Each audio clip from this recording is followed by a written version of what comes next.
नमस्कार दोस्तों, जय हिंद, वंदे मातरम। स्वागत है आपका अपने टीटी फैमिली शिक्षकों के परिवार जायसवाल कोचिंग सेंटर पर, पावर्ड बाय शिक्षा ही प्रकाश है। आज की क्लास में साथियों हम बात करेंगे सोशल साइंस का जल और वर्षा से संबंधित क्वेश्चंस रहने वाले हैं। इस जल और वर्षा से संबंधित हम टॉप 20 क्वेश्चंस करेंगे। 20 में से आपका क्या स्कोर है सभी को कमेंट करना है। प्रत्येक क्लास आपके सिलेबस के अकॉर्डिंग, एग्जाम पैटर्न के अकॉर्डिंग चल रही है। जैसे आपके सिलेबस में दिया गया यूनिट वाइज क्लासेज चल रही हैं, टॉपिक वाइज क्लासेज चल रही हैं, एमसीक्यू चल रहे हैं, इंपॉर्टेंट क्वेश्चन चल रहे हैं और जल्दी आपके प्रैक्टिस सेट मॉडल पेपर पूरे 100 प्रश्न का आने वाला है। तो चलिए देर न करते शुरुआत करते हैं। बाकी सभी क्लासेज चल रही हैं जिनका आई बटन पे प्लेलिस्ट मिल जाएगा। तो चलिए शुरुआत करते हैं। पहला प्रश्न आपकी स्क्रीन पर है, सभी को कमेंट करना है, प्रत्येक ब्रदर सिस्टर को जिनका सपना है अध्यापक अध्यापिका बनना, शिक्षक बनना। किस प्रकार की वर्षा बिजली की चमक एवं बादलों की गरज के साथ होती है? पर्वतीय वर्षा, चक्रवर्ती वर्षा, संवहनी वर्षा या इनमें से कोई नहीं? किस प्रकार की वर्षा है जो बिजली की चमक एवं बादलों की गरज के साथ होती हो? तो बिजली की चमक और बादलों की गरज के साथ कौन सी वर्षा होती है? उस वर्षा को कौन सा बोलते हैं? कन्वेक्टिव रेनफॉल बोला जाता है, अर्थात संवहनी वर्षा बोलते हैं, या आंधी तूफान। इसके संवहनी के जैसे क्या ऑप्शन आ सकता है आपके एग्जाम में? आंधी तूफान भी ऑप्शन दे दिया जाए तो यही है। ठीक है, आपको कन्फ्यूजन नहीं होना है। तो third option according to question यहाँ पे सही हो जाएगा। सभी लोग समझ पा रहे हैं? जी हाँ, सभी लोग को ध्यानपूर्वक समझना है। विश्व में सर्वाधिक वर्षा वाला स्थान है? रियूनियन द्वीप, अमेजन घाटी, मासिम राम या चेरापूंजी? देखिए, मासिम राम और चेरापूंजी दो नाम आपने बहुत सुना होगा, और अमेजन के घाटी या जंगल के बारे में आपने सुना होगा, सबसे बड़ा जंगल है। लेकिन सर्वाधिक वर्षा वाला अगर स्थान पूछा जाता है तब आपका जवाब होना चाहिए मासिम राम।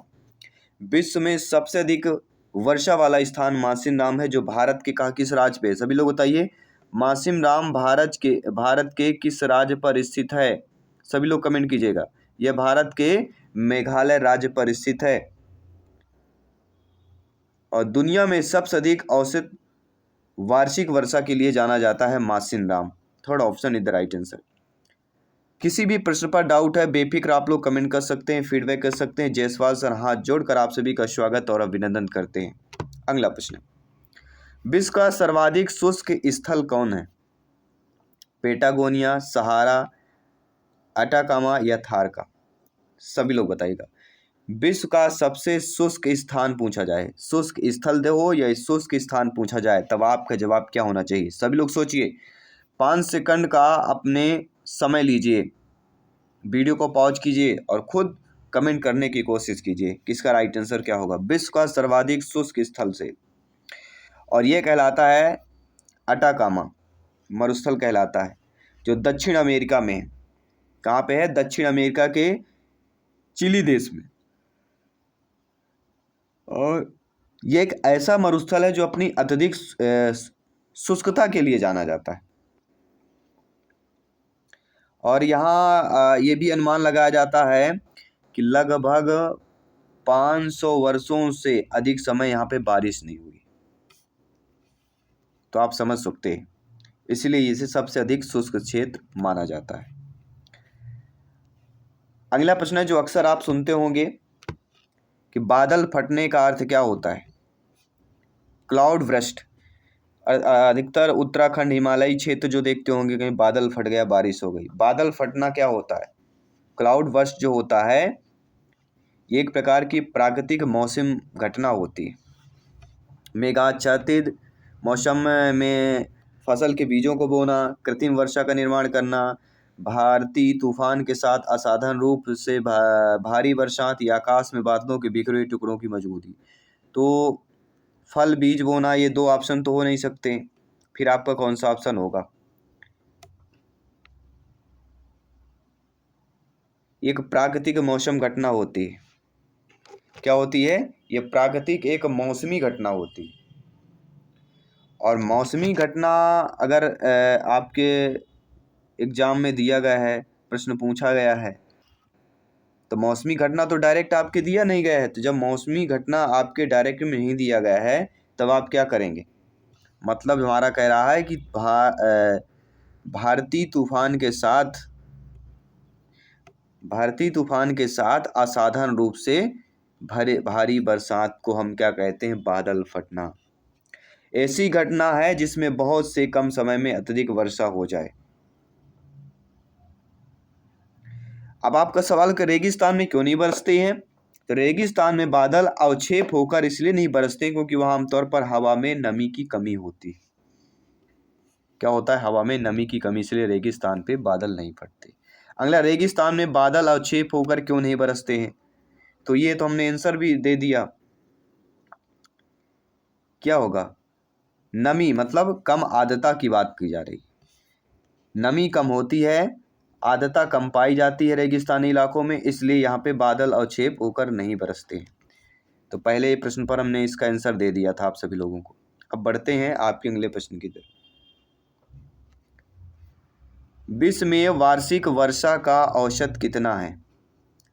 70 सेंटीमीटर, 100 सेंटीमीटर, 130 या 160? तो आपने 100 सेंटीमीटर आपने पढ़ा होगा विश्व में वार्षिक वर्षा, और इंच में 39 इंच के आसपास मानी जाती है। हालांकि यह वितरण बहुत असमान है, कुछ क्षेत्रों में बहुत अधिक होती है, कुछ में कम होती है। लेकिन वर्ल्ड वाइड देखा जाए, अगर विश्व में हम देखते हैं, वैश्विक औसत वार्षिक वर्षा लगभग 100 सेंटीमीटर या 39 इंच के आसपास मानी गई। ठीक है, कोई भी डाउट हो बेहतरीन कमेंट कर सकते हैं। जयसवाल सर, हाथ जोड़कर आप सभी का स्वागत अभिनंदन करते हैं। आप सभी के माता पिता को प्रणाम और नमस्कार करते हैं। तुंगता संचयी मेघ कितनी तुंगता पर बनते हैं? तुंगता संचयी मेघ, तुंगता होती क्या है, क्या आप जानते हैं? तुंगता मेघ के बारे में जानना बहुत जरूरी है, ये अक्सर है। ये वर्षा से संबंधित टॉपिक आज हम कर रहे हैं, और इस टॉपिक से देखा जाए तो 2000 से लेके 6000 एम ये तुंगता संचयी मेघ कहलाता है। क्या कहलाता है? तुंगता संचयी मेघ कहलाता है, और अक्सर एग्जाम में, कॉम्पिटिटिव एग्जाम में पूछा जाता है। ठीक है ना? क्यों? और ये किस रंग कलर का होता, अगर ये पूछा जाए किस रंग और कलर का है, ये भी आ सकता है ना। कोई भी एग्जाम, कोई किसी प्रकार से प्रश्न पूछा जा सकता है। तो किस प्रकार का होता है? श्वेत और भूरे रंग का होता है। तुंगता संचयी मेघ श्वेत और भूरे रंग का होता है, ये ध्यान रखिएगा। ये पंक्तिबद्ध या लहरों के रूप में होता है। ये छायादार मेघ होता है। कभी कभी संवहन तरंगों अथवा किसी पर्वत पर आरोहण करने वाली वायु धाराओं की लहरों में यत तत एकत्रित रूपाई मध्य मेघ उत्पन्न कर देता है, और पर्वत शिखरों पर उत्पन्न ऐसे मेघ पताका मेघ कहे जाते हैं। सभी लोग समझ गए? बढ़ते हैं साथियों अगले प्रश्न की तरफ। विषुवतीय प्रदेश में सामान्यतः कौन सा मेघ देखने को मिलता है? पछाब, कपासी, पछाब स्त्री या स्त्री? विषुवतीय प्रदेश में सामान्यतः कौन सा मेघ देखने को मिलता है? तो यहाँ पे कपासी वर्षा मेघ देखने को मिलेगा, क्योंकि ये मेघ किस प्रकार से होता है? ऊर्ध्वाधर रूप में विकसित होता है। कैसे होता है? ऊर्ध्वाधर रूप में यह विकसित होता है, और अक्सर गरज और बिजली के साथ भारी वर्षा लाता है। कपासी वर्षा मेघ। सभी लोग समझ गए? बिल्कुल, second option is the right answer. बढ़ते हैं साथियों अगले प्रश्न की तरफ। यह भी अच्छा प्रश्न है, कई बार एग्जाम में आए। एक प्रश्न पूछा ही जाना है एग्जाम में इस टॉपिक से। तड़ित झंझा एवं मूसलाधार वर्षा किस मेघ की महत्वपूर्ण विशेषता है? तड़ित झंझा जो होता है ना, आपने सुना होगा। तो ये तड़ित झंझा जो मूसलाधार वर्षा बोलती है, किस मेघ की महत्वपूर्ण विशेषता है? कपासी वर्षा स्त्री, कपासी मेघ या पछाब कपासी? देखिए, तड़ित झंझा यानी बिजली के साथ जो तूफान भी लाता है और मूसलाधार बारिश होती है, ये कहलाता है क्यूमिलो निम्बस मेघ।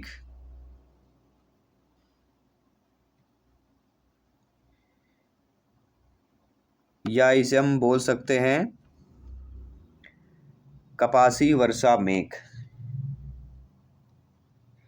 ये बादल ऊर्ध्वाधर रूप से विकसित होते हैं। भारी वर्षा, गरज, बिजली और कभी कभी ओलावृष्टि के साथ जुड़े होते हैं। ठीक है, बढ़ते हैं अगले प्रश्न की तरफ। अगला प्रश्न आप लोगों की स्क्रीन पर आ चुका है। निम्नलिखित में कौन सा मेघ सूर्य एवं चंद्रमा के चारों ओर प्रभामंडल का निर्माण करता है? कौन सा मेघ सूर्य एवं चंद्रमा के चारों ओर प्रभामंडल का निर्माण करता है? वह कहलाता है पच्छाब स्त्री। सूर्य और चंद्रमा के चारों प्रभामंडल का निर्माण पच्छाब मेघ करता है, पच्छाब स्त्री करता है। ये बादल बहुत ऊंचाई पर स्थित होते हैं और बर्फ के क्रिस्टल से बने होते हैं जो प्रकाश को अपवर्तित कर कि क्या है, प्रभामंडल बना देते हैं। क्योंकि बर्फ का क्रिस्टल जो होता है क्या करता है, प्रकाश को अपवर्तित कर देता है। क्या करता है, प्रकाश को अपवर्तित कर। चलिए सभी लोग अगला प्रश्न बताइएगा कि निम्नलिखित में से मेघ को मोती का माता कैसे कहा जाता है? बहुत अच्छा प्रश्न है। किस मेघ को मोती का माता कहा जाता है? पच्छाब मेघ, कपासी, वर्षा स्त्री या स्त्री मेघ? मोती का माता सभी लोग बताइए। ये वे प्रश्न है साथियों जो एग्जाम के लेवल को बढ़ाने वाले हैं। तो राइट आंसर आपके क्या हो जाएगा, पच्छाब मेघ। फर्स्ट ऑप्शन इधर राइट आंसर हो जाएगा। नो डाउट सभी लोग समझ रहे हैं। किसी भी प्रकार से आपके मन में डाउट हो रहा है आप लोग बेहतरीन कमेंट कर सकते हैं, फीडबैक कर सकते हैं। अगला प्रश्न आपकी स्क्रीन पर है। ऐसे घने धूसरी बादलों को क्या कहते हैं जो वर्षा करते हैं? यानी घने धूसरी जो बादल होते हैं उनको क्या बोलते हैं? उनको प्रभामंडल वर्षा मेघ बोलेंगे, वर्षा स्त्री बोलेंगे, कपासी बोलेंगे या पच्छाब मेघ बोलेंगे? कौन सा बोलेंगे? तो वर्षा स्त्री मेघ बोला जाता है। क्या बोलते हैं? ऐसे घने जो धूसरे बादलों करते हैं तो वर्षा स्त्री मेघ कहलाते हैं। क्योंकि इनको क्यूमुलोनिम्बस बादल, ये बादल आमतौर पर तूफान ग्रह जो भारी वर्षा के साथ जुड़े होते हैं। तो सेकंड ऑप्शन इधर राइट आंसर हो जाएगा। बढ़ते हैं अगले प्रश्न की तरफ। ऑक्टास मापनी का प्रयोग निम्नलिखित में से किसके मापने के लिए किया जाता है? वायुमंडल की आर्द्रता, ओस जमाव का स्तर, मेघाच्छादन, सौर प्रकाश की मात्रा। ऑक्टास मापनी का प्रयोग, ऑक्टोपस आपने पढ़ा होगा, किसके मापने के लिए जाता है? तो वायुमंडल की जो आर्द्रता होती है, नमी होती है, और उस पर कितनी नमी जमा है इसके मापने के लिए ऑक्टोपस मापनी होता है, जिसे कार्टोग्राफी बोलते हैं। इसको क्या बोला जाता है?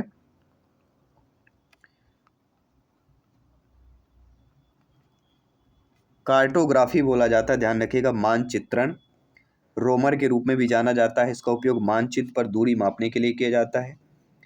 एक विशेष प्रकार का शासक रोलर होता है जो मानचित्र पर दूरी को सटीक रूप में मापने के लिए उपयोग करता है।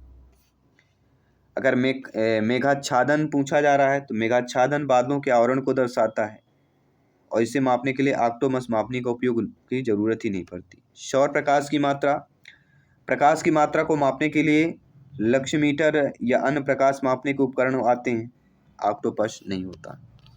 बढ़ते हैं अगले प्रश्न की तरफ। नेफोमीटर में किसका मापन किया जाता है? ये नेफोमीटर से किसका मापन किया जाता है? वर्षा की मात्रा, बादलों की दिशा, गति, सागरीय लवणता या उपरोक्त सभी।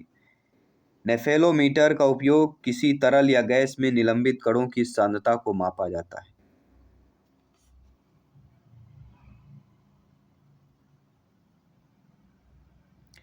मतलब जैसे पानी की गुणवत्ता करना हो, वायुमंडल के अनुसंधान हो, नैदानिक प्रयोगशाला हो। मतलब नेफेलोमीटर प्रकाश स्रोत और एक डिटेक्टर का उपयोग करता है। डिटेक्टर का मतलब क्या हो जाएगा? बादलों की दिशा और गति। डिटेक्टर का मतलब ये होता है ना, बादलों की दिशा और गति। सेकंड ऑप्शन इधर राइट आंसर हो जाएगा। बढ़ते हैं अगले प्रश्न की तरफ। कौन सा मेघ वायुमंडल में सर्वाधिक ऊंचाई पर निर्मित है? ऐसे मेघ का नाम बताइए जो वायुमंडल में सर्वाधिक ऊंचाई पर स्थित हो। तो सभी लोग जानते हैं कौन सा, पच्छाब स्त्री, कपासी मध्य मेघ, वर्षा स्त्री मेघ। देखिए पच्छाब मेघ इज द राइट आंसर। यह मेघ वायुमंडल में सबसे ऊंचाई पर निर्मित होता है। अब ये बताना है कि वायुमंडल में सबसे कम ऊंचाई पर। या सबसे नज़दीक, वायुमंडल के सबसे नज़दीक कौन सा मेघ होगा, ये आपको कमेंट करके बताना है, खोज करके हमें बताना है, क्योंकि ये प्रश्न एग्जाम में दोनों प्रकार से पूछा जा सकता है। रेशेदार दिखाई देने वाले मेघ को क्या कहते हैं? कपासी, स्त्री पच्छाव या स्त्री मध्य? तो रेशा को हम क्या बोलते हैं? पच्छाव। क्या बोलेंगे? पच्छाव। थर्ड ऑप्शन इधर है। ये बादल आमतौर पर ऊंचाई पर बनते हैं, पतले रेशेदार तंतुओं जैसे दिखता है। और ये बादल कितनी ऊंचाई के फीट पर बनते हैं ये भी बता देते हैं। ये लगभग आपके 16,500 फीट से लेके 45,000 फीट के आसपास ये बादल बनते हैं। अगला प्रश्न देखिएगा, निम्नलिखित में से किस मेघ का शीर्ष गोभी के फूल के समान प्रतीत होता है? किस मेघ का जो है गोभी के फूल के समान प्रतीत होता हो, उस मेघ का नाम बताइए। स्त्री, पच्छाव, कपासी या वस्ता स्त्री? अब गोभी का फूल यानी व्हाइट होगा, सफेद होगा। गोभी के फूल को एक इस प्रकार से नाम जानते हैं, क्या नाम जानते हैं? कपासी मेघ। किस नाम से जाना जाता है? कपासी मेघ के नाम से जाना जाता है। इन्हें फूल गोभी बादल भी कहते हैं। ये कम ऊंचाई पर पाए जाने वाले बादल हैं जो सपाट आधार और ऊपर की ओर फूल गोभी के आकार में होते हैं। तो अब आपने जान लिया ना, कम ऊंचाई पे बादल पाने वाले कौन से कहलाते हैं, कौन सा मेघ कहलाता है। बहुत बहुत धन्यवाद सभी का।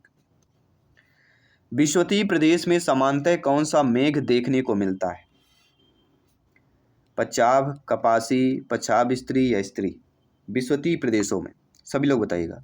तो विषुवीय प्रदेशों में सामान्यतः जिस प्रकार का मेघ आपको देखने को मिल जाएगा, कपासी भी मिलता है और वर्षा स्तरीय मेघ भी मिलता है। कपासी के अलावा क्या क्या एक दूसरा ऑप्शन रहेगा, ये ध्यान रखना है। एक दूसरा ऑप्शन हो सकता है वर्षा स्तरीय मेघ। यहाँ पे कपासी है तो कपासी कर लेना, अगर ऑप्शन में वर्षा स्तरीय मेघ है तो उसको भी करना है। ये दोनों विषुवतीय प्रदेश में समानतः मेघ दोनों देखने को मिलते हैं। अगला प्रश्न देखिए, तड़ित झंझा एवं मूसलाधार वर्षा किस मेघ की महत्वपूर्ण विशेषता है? कपासी, वर्षा स्त्री, कपासी मेघ या पच्छाव कपासी? देखिए, तड़ित झंझा और मूसलाधार वर्षा आ गए तो मतलब एक चीज अपने दिमाग में नोट कर लेना, बैठा लेना है, कपासी वर्षा मेघ। First option is the right answer. तड़ित झंझा मूसलाधार याद रखिए। ये ऊर्ध्वाधर रूप में विकसित होता है बादल, जो भारी वर्षा, गरज और बिजली, कभी कभी ओला के साथ भी आता है। और ये 20वां प्रश्न आपके स्क्रीन पर ऑलरेडी आ चुका है। सभी को ध्यानपूर्वक सोचना है, समझना और फीडबैक करना प्रत्येक ब्रदर एंड सिस्टर को। अगर अभी तक भी आपने टॉपर नोट्स नहीं लिया है तो व्हाट्सएप करिए आज ही 9630689598। इसमें व्हाट्सएप करिए और टॉपर नोट्स प्राप्त करिए और अपनी तैयारी को 20% और बढ़ाइए, अपनी सरकारी सीट को और पक्की कर लीजिए। प्रश्न है, निम्नलिखित में से कौन मेघ सूर्य एवं चंद्रमा के चारों ओर प्रभामंडल का निर्माण करता है? सभी लोग बताइएगा, कौन सा मेघ सूर्य एवं चंद्रमा के चारों ओर प्रभामंडल का निर्माण करता है? स्त्री कपासी, कपासी वर्षा, पच्छाव कपासी या पच्छाव स्त्री? तो सूर्य और चंद्रमा के चारों प्रभामंडल का निर्माण करने वाला कौन सा बादल है? वह कहलाता है सिरोस्ट्रेटस। क्या कहलाता है? सिरोस्ट्रेटस बादल।